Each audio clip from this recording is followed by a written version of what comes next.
Hello, everyone. Welcome to another episode of Good Hang. Thank you for being here. We had, look, we're keeping the Parks and Rec hits coming because we had Adam Scott last week, and we have the great, beautiful, and wonderful Aubrey Plaza joining us. Aubrey, who many of you have wanted to hear from, is here, and we couldn't be more excited. And we talk about a lot of things today. We talk about how we first met on a playground. We talk about her time as an NBC page and why she got fired. We talk about her love of basketball. And we talk about her new movie, Honey, Don't, which is in theaters this week. And so there's just so much good stuff. And we're very glad that she was here and that you're here listening. And we always start our episodes the same way. We try to find someone that knows our guest, knows something about them, and has a question for them.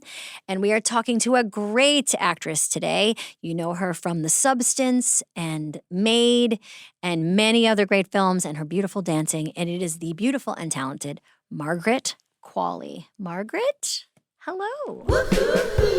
This episode of Good Hang is presented by Walmart. Now, everyone's talking about back-to-school outfits, and we all know how expensive that can be to get the shoes and the pants and the whole thing and the shirts and all the things that you need. But Walmart has the latest back-to-school styles for boys and girls starting at just $4. Who knew? So they've got graphic tees and joggers and colorful backpacks, Spider-Man hoodies, keychain charms, flannel shirts, flared jeans, Crocs. Flare jeans are back. I love it. Who knew? Shop Walmart.com to score their favorite back-to-school styles starting at just $4. Get up, what do you say? All I ever wanted was a really good hang. Where are we talking to you from? I'm home. I'm home and I'm in a hallway. Okay, perfect. Yeah. It's really good to see you, and I know you're doing press I for... love your podcast, by the way. I've been listening to it. It's so good. Thanks, Margaret. Today is this very special day because we have really our most requested guest coming on today. Like it's, people have really, really wanted to hear from and hear me and Aubrey talk about a lot of things. And I'm just so psyched she's here. She might be the most unanimously loved person ever. Yeah. Even my dad's really not he barely has a phone. He doesn't have a TV. But when he found out I was doing a movie with Aubrey, he was like, "Oh, I fucking love her. Man, she's so funny." He was so excited. She reached my dad. She's got the dads. Yeah. But she's got everybody. Yeah.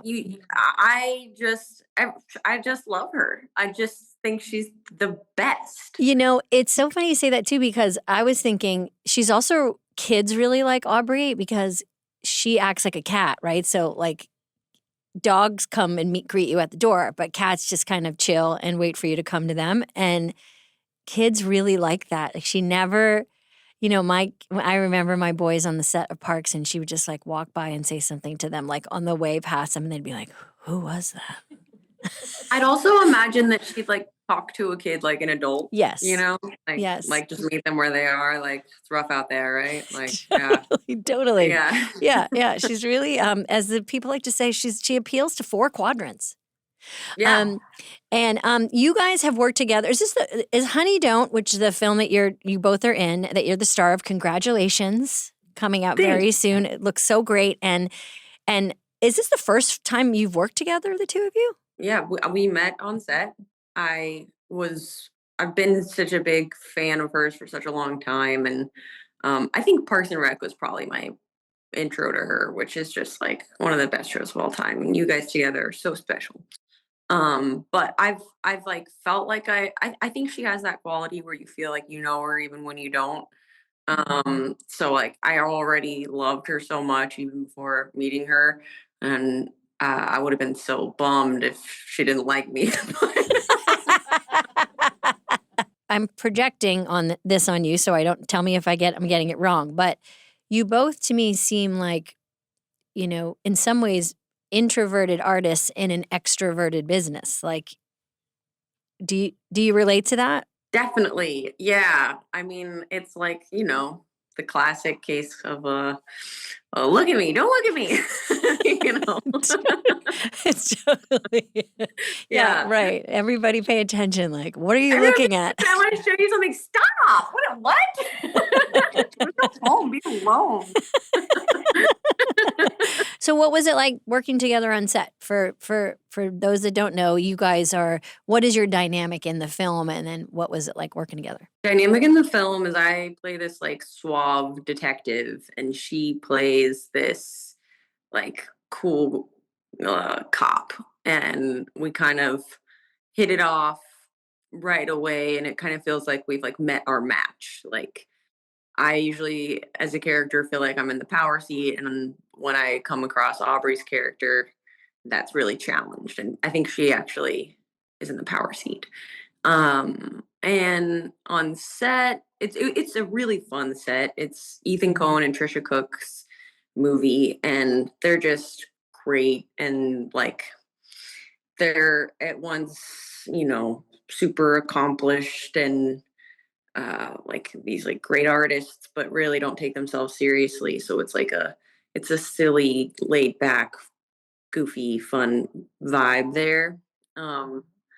But Aubrey, I think in order for somebody to come across, there's a lot to be so effortless takes some effort, and she cares like in the best way. She's thoughtful and considerate, and brought so much depth to her character, and it was, just like kind of consistently surprising everyone with just um the thing that she does. I think you bring up a really good point, which is,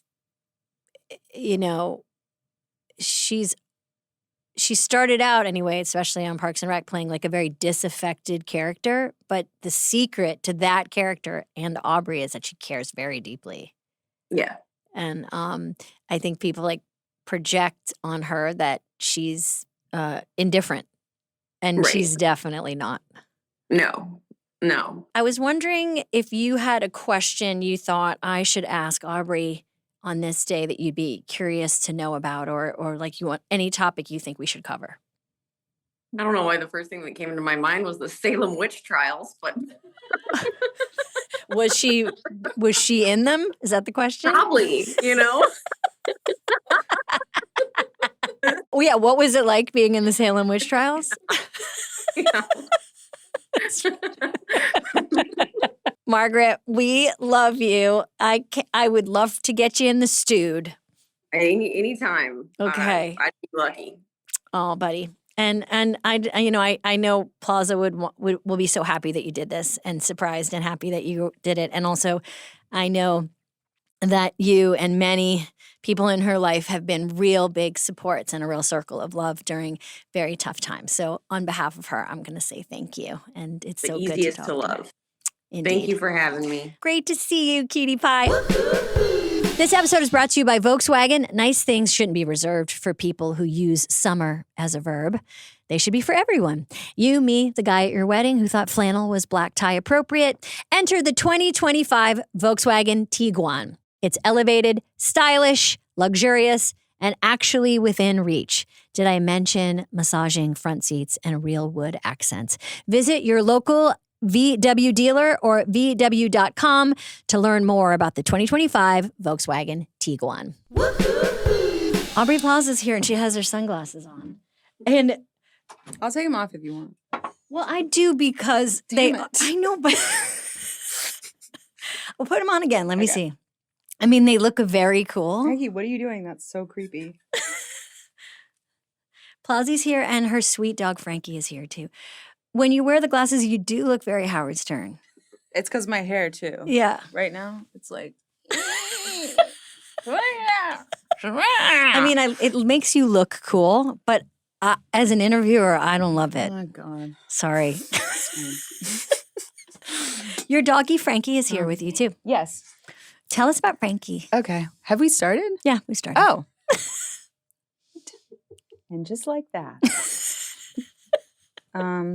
Frankie is my dog. How- Her yeah. name is Frances. Right.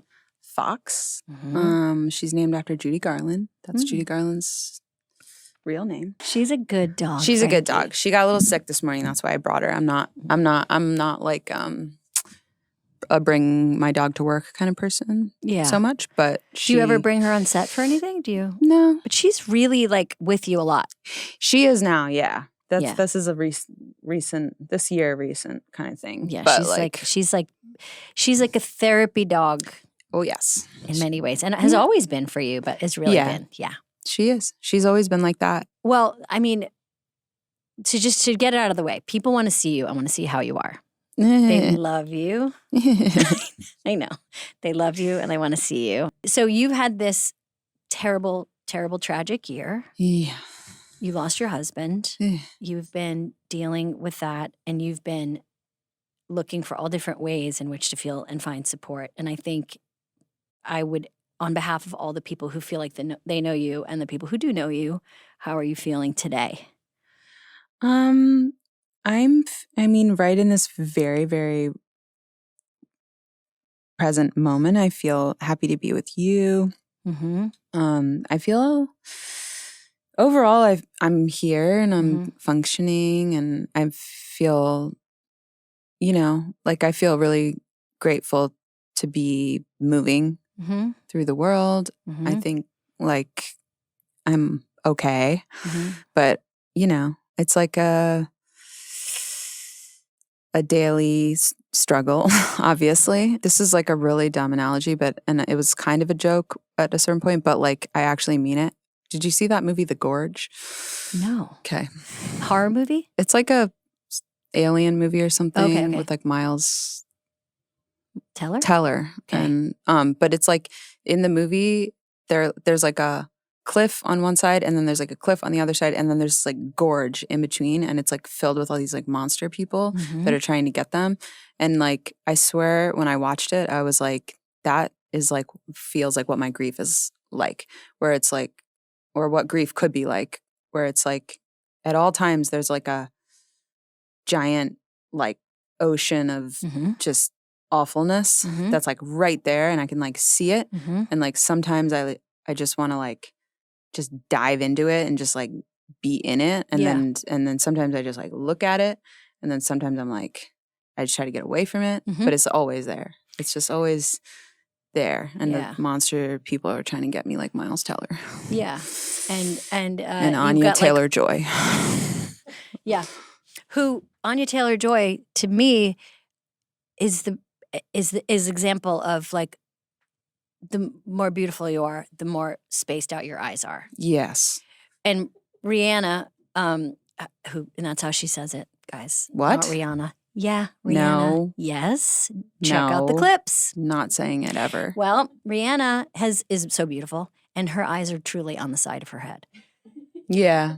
Just like a horse. And yes, and Anya, That's why horses are so beautiful. Well, here's how I feel about horses. I feel like horses are fine. You hate them. I don't hate them. I don't Let's hate talk them. about animals. I would love to talk about animals. No. No, because I feel like I think horses are beautiful and they're a little bit scary to me, and I'm like I respect them, but I don't really want to be near them. And that's not how you feel about Rihanna. No, I'd love to truly like be in a stall with Rihanna and feed her a sugar cube Okay. if she let me. I want to talk to you about many things today. Okay. Okay.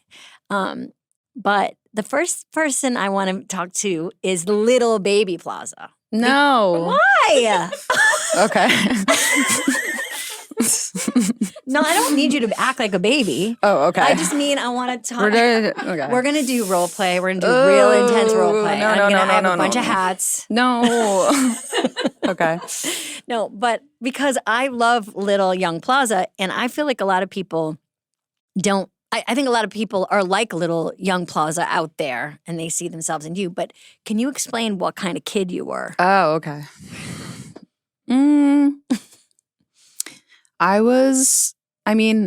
I think I would say like before 7, I think I was like pretty shy. Mm. Like I was kind of like a quiet, like lanky, kind of, I don't know, freakish kind of kid maybe. Really thin hair. Like my ponytail was like, looked like this. Just like one little strand, basically. I would try to have ponytails, but Your hair looks really good right now. it's got thicker. It You gets don't have thicker any as I get pieces older. in? No. Shit. It gets thicker as I get It's older. gotten really thick. Tina Fey, watch out, bitch. Watch out, bitch. Watch out. I'm Here. coming for you. She's going to brush that hair I'm gonna like a come real for you, brush. Tina Fey. Nobody's going to beat Tina's hair. Nobody. Watch me. Sorry, babe. My Watch money's on me. Tina. I've seen that hair. It's incredible. Watch me. I was definitely around a lot of people, like hectic kind of, you know, childhood, I think. So like I was like definitely an observer, but like definitely living in my imagination. Like I could just imagine things all day long. Where did you grow up? Grew up in Delaware, Wilmington, Delaware. Yeah. Ever heard of it? Nope. Never been. Never heard of it. Joe Biden, the land of Joe Biden. Joe Biden. Who we met. Yeah. Who we met. Well, you've met many times. Oh yeah.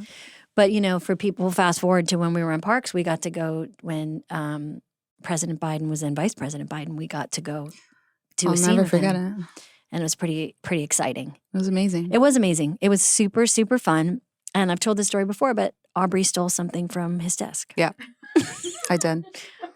I stole, yeah. we were getting a tour of his office and of the White House, right? Yeah. And I saw a little like vice president monogrammed notebook piece of paper that said like Aubrey Plaza and then like 3 facts about me, like Wilmington, Delaware, Ursuline Academy. We met, blah, blah, blah. Because that's what the politicians all do. They get their little, Sure. and They then meet you're so like, oh many my people. God, how did he remember? Yeah. You know? And I swiped it and Mike Schur was like, you cannot steal something. Do you think? And I was like, oh, shut up, Mike. And he was like, we're literally in the White House.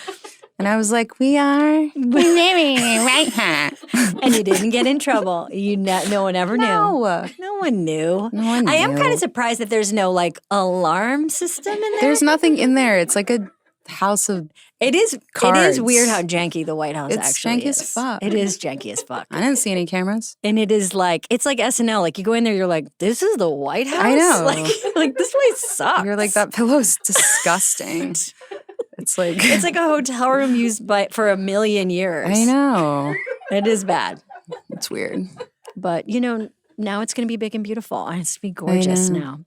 now. Okay, so then you're in Delaware. What kind of shows did you do as a little kid? Like, what were your like parts that you got to sink into? Baby Plaza Theater was the Wilmington Drama League. I went there. My older cousin was doing the Crucible. And I remember just watching and being like, oh my God, this is so cool.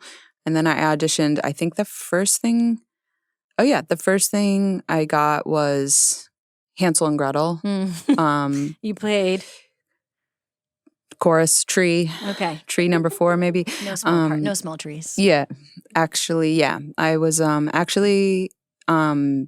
fact, I got my period Nice. on stage at the Drama League. You used that. You just used it. You Yeah, were like, yeah. I'm going to use this. I started bleeding and then my cousin took me in the bathroom. I was like, what's happening? And she was like, you're bleeding. And then I was like, get on out there. The show must go on. And then I did. And I was like, and you were like, this and is- you felt totally different. You were like, my Yeah. tree is a woman now. yeah, Yeah. it was awesome. That's exciting. I was mainly in the chorus a lot. Yeah. I always wanted to be, like Annie or whatever. But I never. But the big part that I got that like kind of changed things for me was I got the ugly stepsister in Cinderella, Ooh. and I really wanted to be Cinderella, like everybody. And then They were like ugly stepsister, and I was like, damn it. because they know that's the better part. It was the better part. Yeah. And it taught me, like, I brought down the house with my song, and it taught me, like, comedy is where it's at. I was like, I'm getting all the laughs. I was like, Yes. Cinderella sucks. I bet you have the same memory that I have is like when you get your first laugh that you mean to get, like people laugh at you, but when you get a laugh that you mean to get, it's like becoming a vampire. Yeah. Like you're like, Yeah. you're like, Yeah. I'm fully realized. Like Yeah. I have all the power. Yeah. I Yeah, can it's do the best anything. feeling. It's the best feeling. Yeah. Okay. Yeah. Then you graduate, you go to NYU. Then I graduated. Then I went to NYU. So do you remember like arriving in New York City and what that was like? It was crazy. Yeah. I was like, I was so ready to go to New York, mainly because of UCB. Which is which is people listening is a sketch and improv theater that myself and Matt Besser, Ian Roberts, Matt Walsh started in 90. We moved to the city in 96. So you were 96. arriving when? I came to the city in 2002. But like growing up, I knew about UCB before, I went to New York and like How did you know about it? Just curious. Neil Casey. I mean, Casey. Neil was one of my best friends growing up, is still one of my best friends. He was a bit older than me and he was really into comedy. He showed me like Mr. Show and Kids in the Hall and like we got really into, and obviously Saturday Night Live was like really big for me growing up too. So like we were like super big comedy nerds, and part of the reason I wanted to go to NYU and go to New York is to take classes at UCB. So that was like, I was like ready. You were like to go. studying and taking classes at the same time? You were doing both? Yeah, I started doing it like immediately. What were you majoring in at NYU? I don't think I know. I majored in film, like directing and writing. More than almost anyone I know, love studying, watching, and talking about movies. You love movies. I love movies. All I need is movies. I don't need anything else or anyone else. But movies, what do you do with your phone when you're watching a movie? Are you able to fully, You're really good at it. I am, and I'm not just saying that. I think I am. I'm also really not good at technology. I'm like, I'm a real boomer like person when it comes to that. Although I will say, when it comes to technology, I have a memory that you've taught me many lessons. But I remember one time I was texting on the set of Parks to someone who was bothering me or like asking something from me. I forget what the situation was. And I was like composing this really long text, and you grabbed my phone and you just typed no. And you sent it to Really? them. You don't remember that? No. I don't remember anything. And it was really? it was very illuminating because it was just basically like, it really, underneath it was like, first of all, don't be like beholden to your phone. Like, life is happening around you. And also, you don't owe anybody any long explanation. Wow. I know. That's You so. remember that? No, I feel like that's something you would do to me.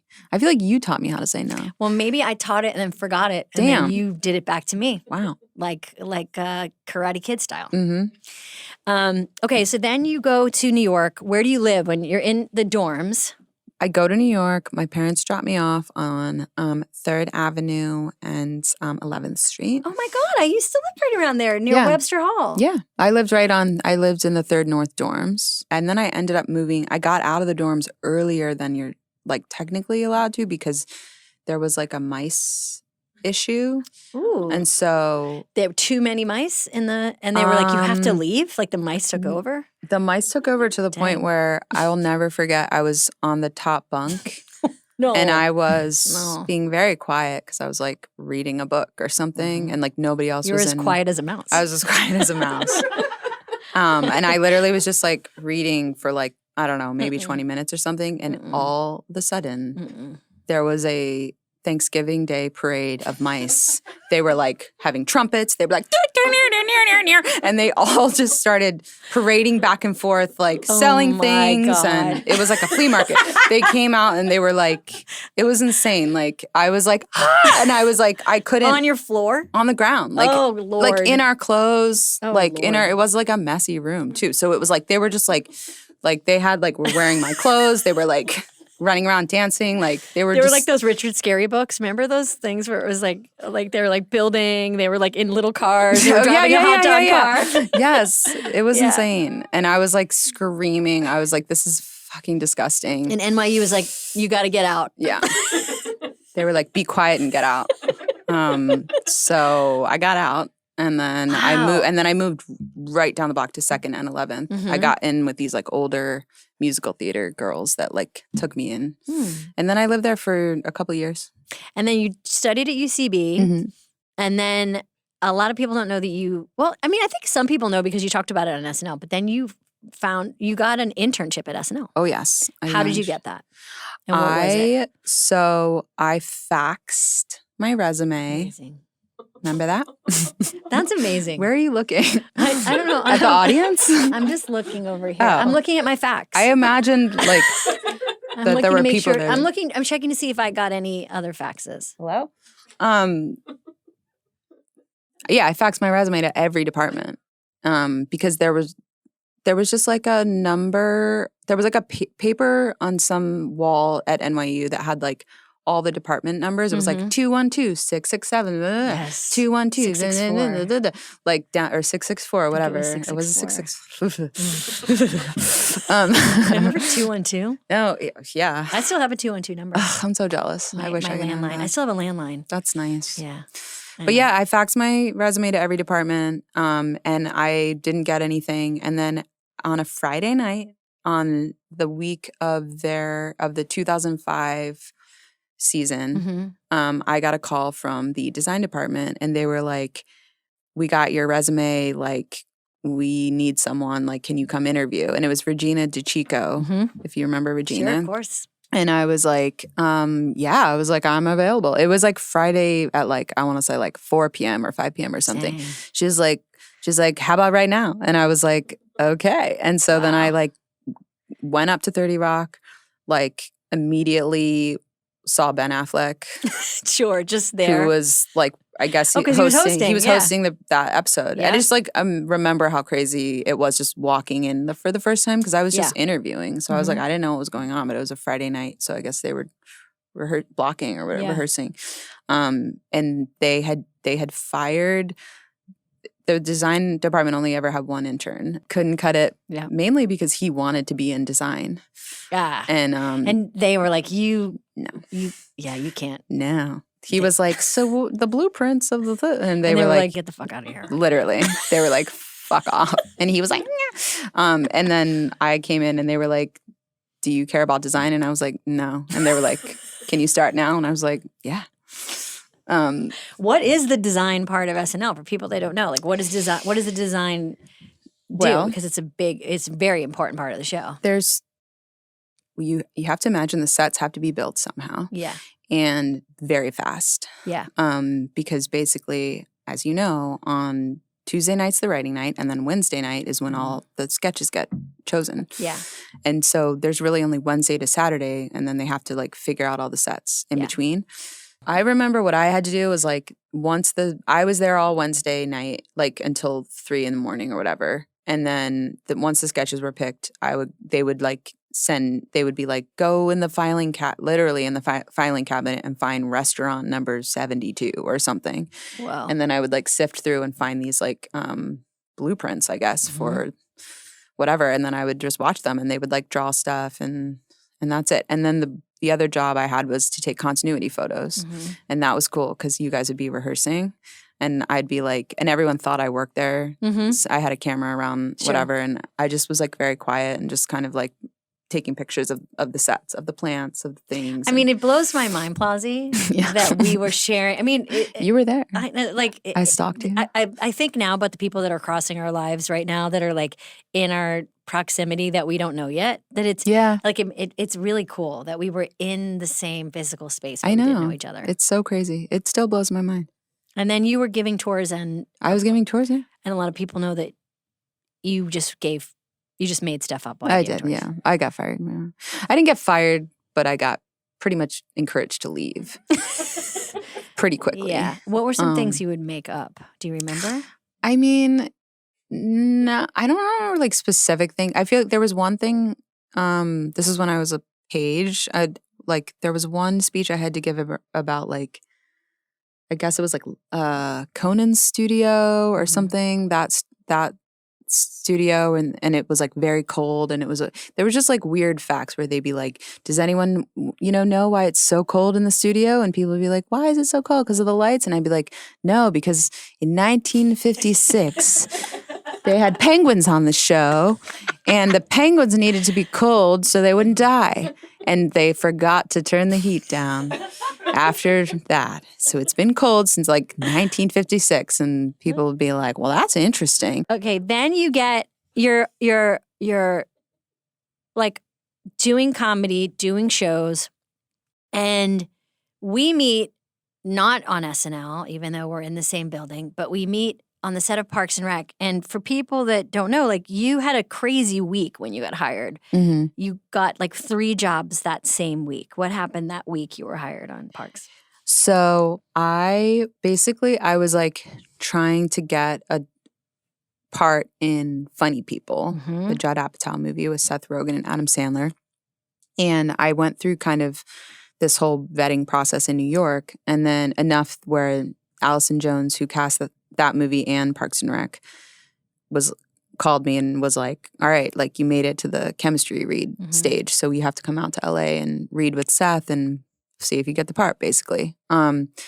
And so, but I didn't really have an agent or anything, and I kind of had to like pay my way, you know, to go out there. So it was like a little bit janky, but I got myself out there to do that. And then while I was out in LA for that week to do the Funny People thing, Allison was like, how about I send you on some other things? Like, how do you feel about that? And so, so one of them was she wanted me to go meet Mike Schur and Greg Daniels, who at the time were shooting on The Office, and they were on the set of The Office. So she sent me to the set of The Office, and I didn't even, I guess at that time I didn't realize, like, I didn't think like, oh, these meetings will get me a job. I think understand. it's one of the things about being young that's kind of nice is you're not really aware what you're actually, like what's at stake.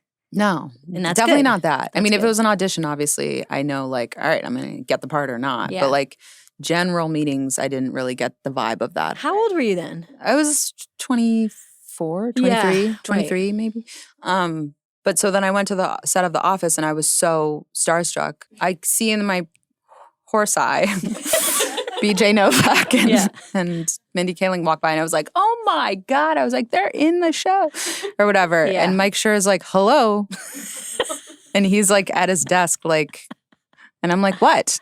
And then I just met him for like, he describes it. He really embellishes this story, I think. He loves this story. He loves it. But he's like, and then I met the weirdest person later. I'm like, there's no bigger fan of Aubrey Plaza than Mike Schur. yeah, right.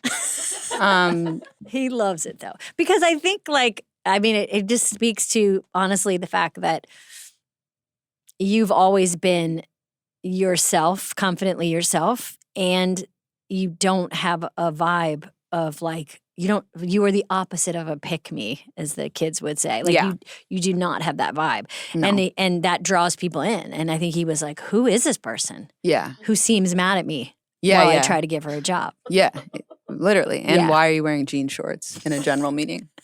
Like ripped jean shorts. And you're like, Mm. I didn't know what this was. No. And then I got a phone call and they were like, you're on a TV show. I'm like, what? No. But You're then. like, which one? I know. What? You're like The Office? Yeah. I literally probably said that. I didn't know what was going on. And then they were like, actually, you got the part, but actually you have to audition to play yourself. You don't have to name names, but I wonder who else was up to play you. I don't think that anyone. Oh, right. It was I just think- one person. I think they just made me do it like for the network or Yeah, something. to I think I go. found out later. I mean, maybe not. I don't Yeah, know. yeah, It's yeah. probably like, you know. It was whatever. you, Sharon Stone, and Gina Gershon. Yeah.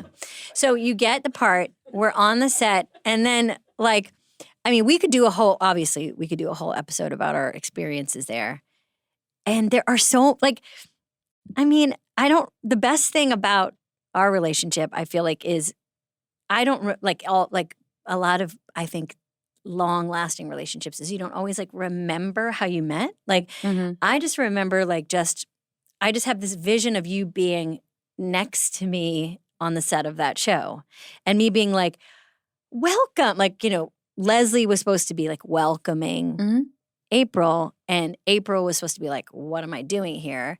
And Amy was welcoming Aubrey, and Yeah. Aubrey was like, what am I doing here? Truly, yeah. Yeah. I mean, I remember when we first met, and I think I told you this story. It was the promos that we shot. That's right. And, That's right. Which was weird because we hadn't shot the show yet. And the rest of the cast hadn't even been cast yet. I think Right. at that point it was just like Aziz, me, you, Yeah. maybe another Rashida. Maybe Rashida, yeah. I don't think we had Nick yet or. I don't think so. But they had me and I was there, like physically there. So they shot this promo of us on a swing set.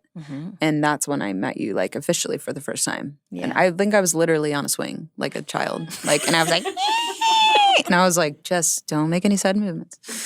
And Except then, swinging. Except swinging. And then you, which is kind of good because swinging is really good somatically for me. Like I liked, but then, you came over and we were both just swinging like little babies. That's how we met on a swing. We met on a playground, which is kind of nice. Really nice. Yeah. And it feels like the show was that. Like it felt like a true like playground space. It really was. Like I mean, I loved and love working with you. I love playing with you. I love acting with you.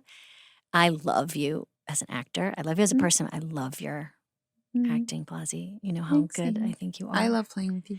And I feel like our dynamic, or like the arc of in many ways, like April had the biggest growth in the show. She goes from truly not wanting to be where she is to like, ending the show like with some kind of purpose and a love in her life, and like she kind of stands up for what she doesn't want to do, which is a big part of your 20s. Like, but when you started that character, when you started her, did you have any idea where you thought it would go? Did you have any, did you see? No. Yeah. No, I think once I realized like, oh, what's so fun about this character is that like, it's a game of not showing anyone that I really care. Yes. And like, once I locked into that, it was real, like, it felt like there was no limit to like the growth or like what could happen, because if you hint that there's something else going on, it's like you can kind of play with that, and also in different ways with every different character. So I feel like maybe on an unconscious level, but I felt like, oh, there's so much to play with, even though it feels really subtle and simple. Yeah, that was her secret, is she cared, but she pretended she didn't. And so when it would pop out, it was so satisfying. Yeah. It was so funny and good. And the ways in which she tried to keep those things hidden were so funny. Yeah. And then I think just the Andy April thing was such an organic, like I had no idea that was going to become a thing until that one episode. So let's talk about that. So Andy played by Chris Pratt, and you, April and Andy had an episode where a bunch of us were off like doing a harvest. We're at the Harvest Festival. We're at some festival. I don't know where you guys were. We were doing something together. Yeah. And or you were in like camping or something. Oh yeah, maybe. Oh yeah, we were in like the cabins. Episode. I don't know.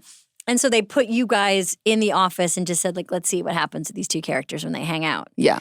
And basically the chemistry that those characters had was the building block for why they eventually became like the real romantic love story of the show, other than Leslie and Anne. Yeah. Because Anne doesn't deserve. Don't talk about Anne. Sorry. But what do you remember of that day? I have Greg Daniels directed the episode, which I will always remember because he was so delighted. Like he had such a like little kid energy, and he just was like very willing to like, let's just try things. And we had a whole day where we were just playing. It was like kind of like what you said, like the office, like the ballroom or bullpen. Yeah, bullpen. The bullpen. The ballroom. The bullpen like became a playground, and I just remember. I have an image of like us sitting under the table. We were like under that main table for a while. Like I don't even know what we were doing down there. But we were under there. And I just remember, I don't know, it just felt, it was so fun. It just felt like, I remember before then I think it was like the finale of maybe the first season or I don't remember what season, but there was a very subtle moment where we're all in a group, we're in a circle, and Andy's like saying something about his band, or he's like something about like, I think like this band name is cool or whatever. And everyone else was like, no. And I was just like, I like it.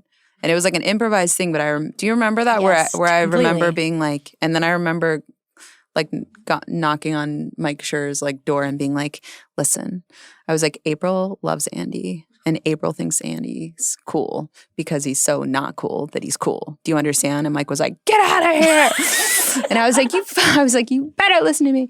Wow, and then you did. You knocked on his door. door. It was like, it was more like just like little conversation. But it was like, it was like a layer to that character because you become his advocate, like, and that's the part of April that like is like another interesting layer. Is like again, she acts like nothing matters, and she's completely disaffected, but she's actually very fiercely loyal. yeah. And very and like sticks up for people she believes in, which I think is a character trait of you too, Plazy. Like you're a very loyal friend. Yeah. You're a really, really protective friend. And you really stick up for people who you love. And that side of it was so great because then we got to see her like manage him, care about the band, Mm-hmm. see potential for him that he didn't see in himself. Mm-hmm.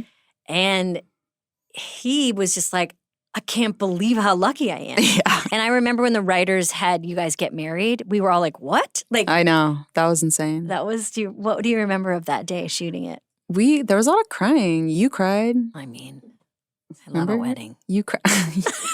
I remember you like cried in the kitchen and then you were like crying like off camera and I was like, I stop. didn't cry that much. Yes, you did. You like literally cried all day. It was so weird. I was so happy you were in You love. were like crying all day. There was like, I was like, not crying all Yeah, you day. were. I was like, we're not even at the camera. I was like, we're in my trailer. Like, why are you doing this? And you were like, how do you feel? I'm like, Oh my God, no, I I'm didn't. ordering a salad for lunch. Like, this is my job. I was crying because you were crying so hard and I was worried that we not. weren't going to get the shot. I was crying because I was sad at how much you were crying. I don't think so. I think that you thought it was real. And Yeah, I assumed it was legally binding. Yeah. But it was so good, and It was good. and the vows were so funny, Yeah. and the wedding was so stupid. It and was so funny. stupid.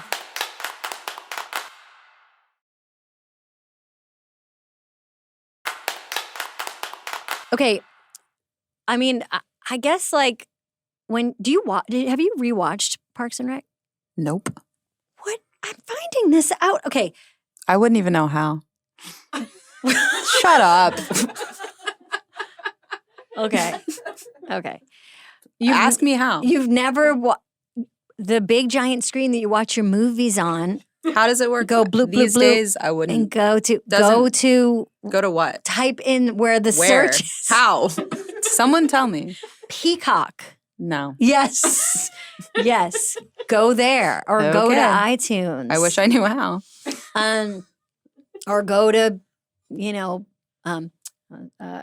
With just what? pick up your controller and just say Which Parks one? and Rec into it, and it'll come up. Okay, it's probably not the right one. Go to your DVDs. You love your DVDs. I wish I had one right now. But so you've never rewatched it? No. I don't know what's wrong with you guys. If it Adam comes on said- in a Adam hotel said- room, I literally throw No. something. I throw it. Adam says I will literally break the Adam TV. says watching the show makes him sad. Nick has told me he has not rewatched it. Liar. He jerks off to it every night. You know he sits there and like touches He's like- himself. You're so right. He's got it on right now. He's like, Nick, that's right, Tammy. you're right. He does watch it for It's his Tammy, his wife. real wife, Megan Mullally. They get off on that. They watch it They together. watch. You're so right. They watch it together, They're and they sick. and then They're they just just slap each sick. other in the They're face. disgusting. They're so disgusting. Nick, I know you're listening. You're not fooling anybody. I remember like that episode with April and Ron, that very I first love that episode. Like thing when, when we got to play together. I remember Yeah. like knocking on his door and being like, Mhm. I canceled all your meetings today or whatever. Yes. And us just the silences between us. The thing that I love so much about Leslie and April's relationship is that Leslie had a plan for April and she kept kind of whispering to April, like 2016, a version of like feminism, like you can do it all, you can do Mhm. whatever you want. And she was like, women belong in the kitchen.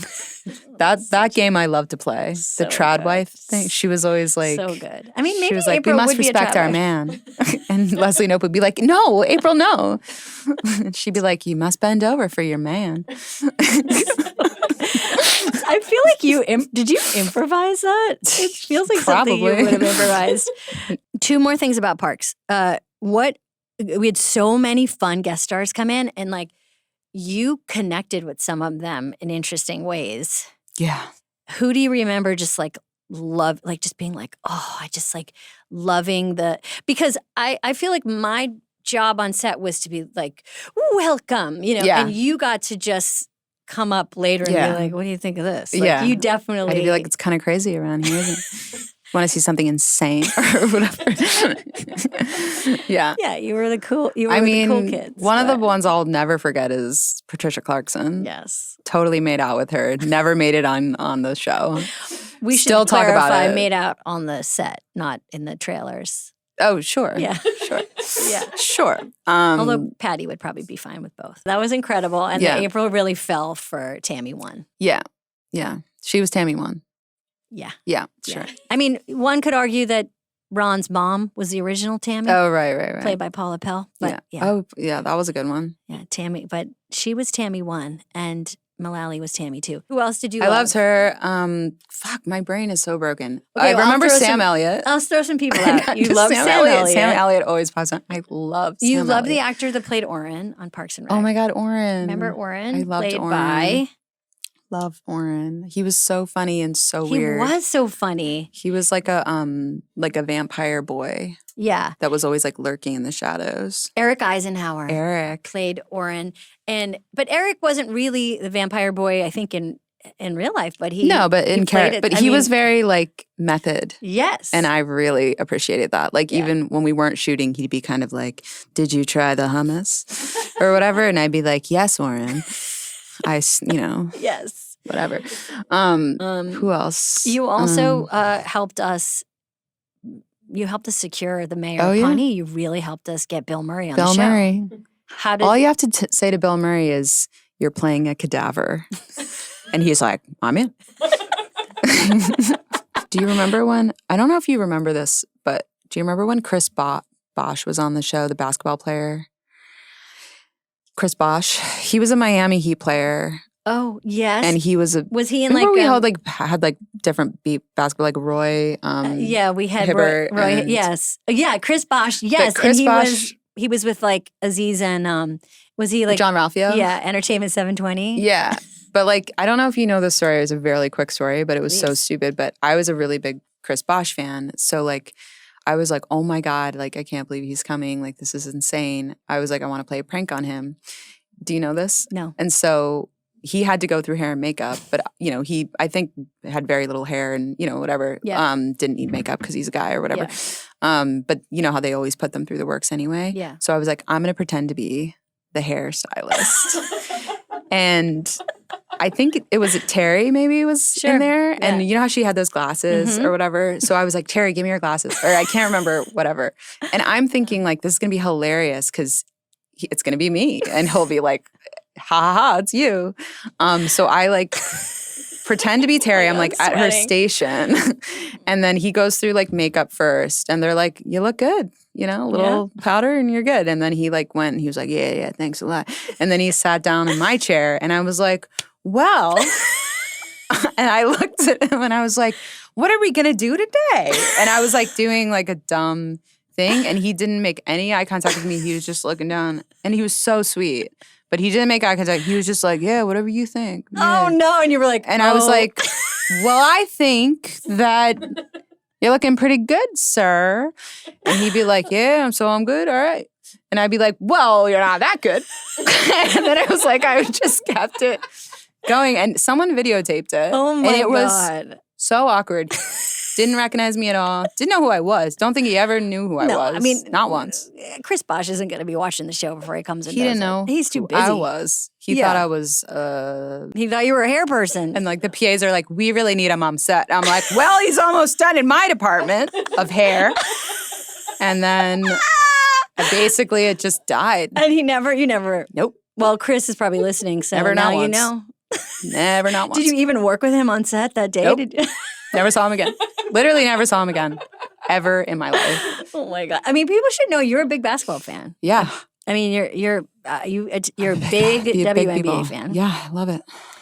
You're a big Liberty fan and many other teams. Yeah. What do you like about basketball? What do you like? You're good at basketball. Thank you. Welcome. I grew up playing basketball. I just love the game. Mhm. My sister and I we just were a ballin' kind of family. My Mhm. dad was like coaching our teams, and I went to an all-girls high school in Delaware called Ursuline Academy, and we were really known for our basketball team. Like first, we would, be the best in the state. Elena Deladon went to my school, and she's like one of the best WNBA players ever. So I just kind of grew up loving the sport. And then, my sister Natalie really introduced me to the W. Yeah. And it was kind of before the kind of Caitlin Clark effect, as they call it. Sure. But even before that, we joined a women's basketball league in LA. And there was a lot of Parks people like Allison Becker was, a lot of comedians. Shauna Malway-Tweep was on one of the teams. And there was a whole movement like around that time, like 10 years ago in LA, where like just women were playing basketball and like really playing. Yeah. And it was so fun. And then kind of after that, I tore my ACL on the court. And pretty baller. Yeah. It's happened twice. I did it again last year. I know. It's very cool. Thank you. I know it's the biggest pain in the ass. Like it's a nightmare to tear your ACL. But like being iced on the court, it looks cool. Yeah. Yeah. The first time it wasn't so cool because I was actually I was wearing a wig and I was playing in disguise. And truly. You were pretending to be the hair department. I was pretending to be Terry on the court. Okay. So we got to talk about your other stuff. There's so much stuff that you've done. Like I don't even know where to start, Plaza. You're such a good actor. You've done, for people that perhaps don't know, you have done a million gazillion movies. You've been in White Lotus. You've done Emily the Criminal, one of my favorite performances of yours. You've you've worked with what's his name? The Michael most Caine? famous. You work with Michael Caine. Robert De Niro? Robert De Niro. You've worked with Bobby? the other Bobby De Niro. You've worked with the other guy, Coppola. Sure. You've been in his movies. Yeah. You've been in like Incredible Black Bear. You've been in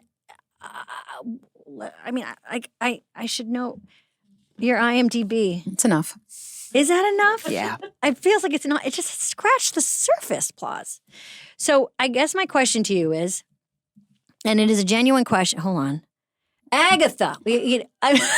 Down the road, down my witch's road.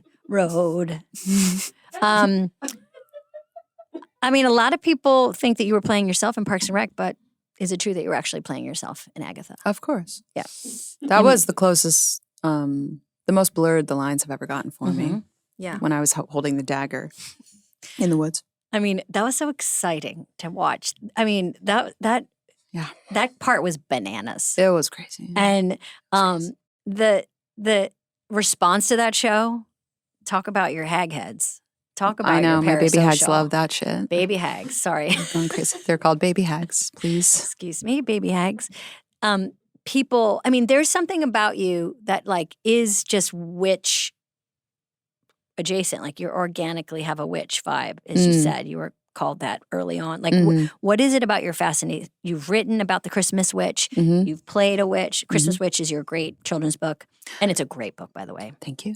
You and Murph. We have a new book coming out that just came out on the shelves right now. Oh, tell us about it. It's called Luna and the Witch. Throw a Halloween party. It's a Halloween party. Yes. What do you love about, what is it about that witch? Your production company is called Evil Hag. What is it about witches and you? It's like I can't pinpoint exactly where that seeped in, but I will say I think where I grew up there's a witchy vibe in the woods of Delaware, first of all. It's an old state, the first state, in fact. And so I think I kind of grew up kind of always, I don't know, feeling witchy in the woods. But also I think that there's a bloodline thing happening, in my family, with the women in my family. I think. Wait, say again. Like, I feel like I have ancestral, like, witches in my life. Like, Well, I mean, for sure. you really, your family feels like a matriarchy. Like you have sisters, you have really strong women in your family. Mhm. And it feels like that feeling has been passed on. Definitely on both sides too. On both think. sides, right? Yeah. On your dad's side too. And I have like Basque blood. Mm-hmm. And I found out about this years ago when I went to visit. I went to visit like the area where supposedly like some of my family's from. Mm-hmm. And there's this town called Zugarramurdi, Mm-hmm. which is on the border of France and Spain, in northern Spain, in the Basque region. Mm-hmm. And it's apparently where like all thousands of witches would like convene in these caves, which I went to visit. And like we talk about Salem witch trials, like that was like 200 witches. What? You love that shit. Boston. Well, What? it's funny that you bring up the Salem witch trials. Why? Because we talked to Margaret Qualley today about you. did? Yes, who is so nice. I know. I love her. I know, and she loves you. I know. We have a really sweet little connection there. And we got to talk about, and it's my favorite part of this in many ways is to talk well behind someone's back. And she was saying, which, I know firsthand because of the love and support I feel from you and our history together. But she was talking about how, like, you are a real girl's girl. You are like, you really support women, you love women, you take good care of them, you feel supported and loved by them, and you surround yourself with really strong, interesting women who you learn from and teach to all the time. But her question was, what were the Salem witch trials like? What? Bitch. Honestly, they were fun. Alexis. They were fun, Alexis. They were fun. They were fun. They were hilarious. Like, Yeah. everyone was freaking out. And I was just like, you guys are like so stupid. Like, But I definitely can see you back in the day being on. I would love it. What do you think that was the best part about playing a witch on Agatha? The best part for me was just like cackling. Because I had this one scene, like this one part at the end where like, and I don't even know why, but it was, I think cackling, there's something about cackling, I swear, that is like really therapeutic. Well, it's probably somatic, like you It's mentioned. somatic. It's like screaming. Yeah. But it's like you think like, why are witches cackling? Where does that come from? I feel like it must be some old timey way that women were like working out their rage, and because I'm not very tapped into that, my rage and whatever. But like when I really let loose and am able to like cackle or whatever, like it's I don't know, it feels good for me, and I really took that and ran with it. And like the scene in Agatha where I'm sitting on top of the house. And like and I'm on a wire because I'm like flying down there, and she's down on the ground going like, and like screaming at me, and I was just like, and I was cackling like crazy, but I went really crazy with it, and it felt good. It felt good. It felt really good to just be like, just let loose. Speaking of Margaret Qualley, movie Honey Don't. Honey Don't. You're in it with her. Yeah. And who directed it, and how did you tell us about it? Mr. Ethan Cohen directed it, of the Cohen brothers. And Ethan wrote it with his wife Trisha Cook. And how did I get involved in it? How do you pick? Why? I find the way you choose parts really interesting. How do you choose what you're going to do next? I mean, I think a lot of the things that I do, I feel like are somewhat self-generated because I've produced like 5 movies, and, I read scripts, and, I like that approach. You've developed things from the ground up. Yeah, I did that really, that's what I've done a couple times. But then, as an actor, you also get offers sometimes, But I think people think a lot of times that like actors just like sit there and wait and are sifting through like 10 offers or whatever. But it's never like that. It's always kind of different than that. But this one, I don't know how I choose. I think a lot of it's kind of has to do with like what I feel like kind of diving into energetically or like character-wise, because I tend to really like go there. And so there's certain things that I just even if the script's like really good or if it's like you got to work with, Glenn Powell or whatever. It's like I don't But you got to work with I Glenn Powell. know, but I don't want to. You got to. I can't. You can. No. He's neighbors with Jack McBrayer. I don't. All right, fine, I'll do it. I'm definitely interested in like doing the opposite of what I just did, or like Yes. the honey don't thing to me honestly was like mind blowing that a Coen brother wanted to work with me. I was like, oh my god, Honey, like everybody wants to work with you, honey. Tarantino, where the fuck are Hello, you? Tarantino. Close Sorry, your, Quentin. Do your earmuffs. If you're listening. Close your earmuffs. Tarantino, I'll do anything. I'll do This anything, is Tarantino. no. Absolute Tarantino. Anything you Quentin, want. I am her Tarantino. as her manager. She will not do anything. Ring, ring. And the feet are off the table, babe. Tarantino, it's Aubrey. You can't- Guess what? I'll do anything you You want, can't- babe. It's extra for the feet, honey. Naked in heels, Tarantino. You're gonna get an What? immediate call from Quentin Tarantino. Good. Can't wait. God, I can't wait for it. Whatever is the scary ass shit he's gonna make Great. put me through again. Don't care. You think I didn't care before? How about now? Definitely don't care about anything. No, Quentin. No, we're gonna. Okay, but so you. What? But this brings me. But what do you like? Because you have worked with a lot of different directors. You work and you want to direct, right? Yeah. I mean, you have directed already, but you want to do that more. Yeah, I mean, I've never directed a movie.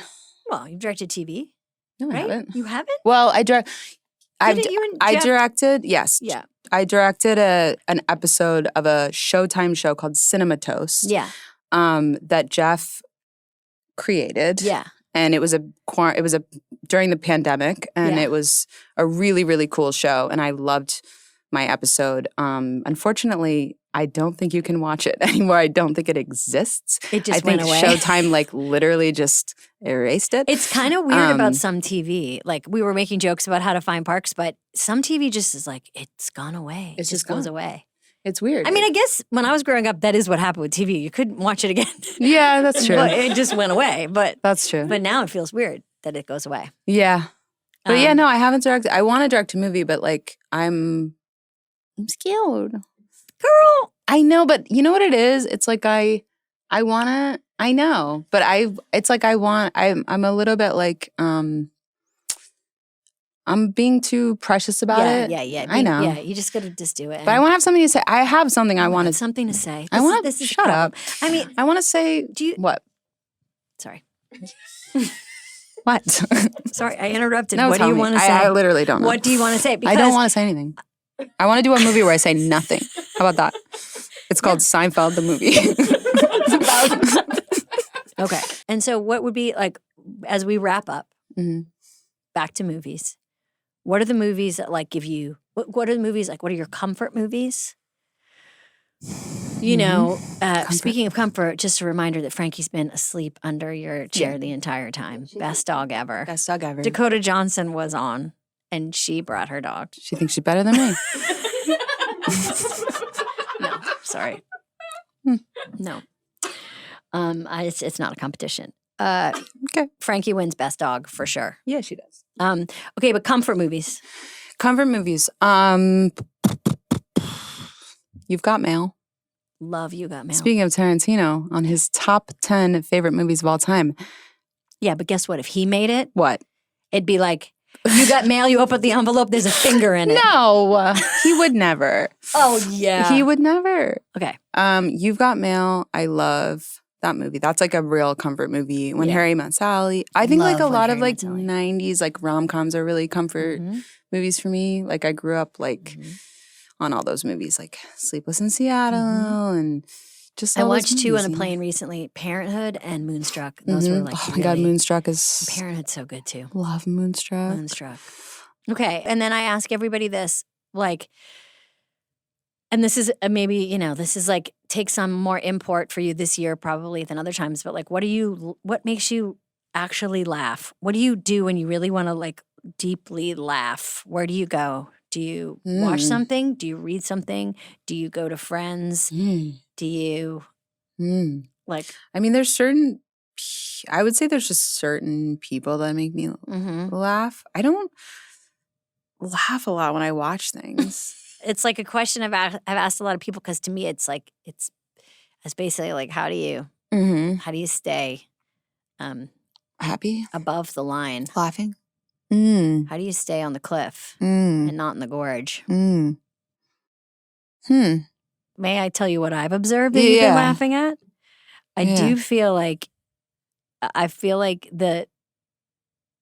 the way in which your friends know you and you know them, like the way you like create family and the way that you feel like safe around people and the way that you can like laugh at yourself. You have a very good sense of humor about yourself. Yeah. Like you're able to get teased really hard and you love to tease. Yeah, I like that. I like teasing. Yeah. I do too. And I think it's a love language. I don't know if it's East Coast. I don't know if it's whatever, but like to me, like the more comfortable I am with someone, the more I want to tease them and want to be teased by them. Yeah. I would say, like my closest friends, like Bombardo, you know, my group of my women friends that we were in an all-girl improv group, but then we turned into a coven, legit.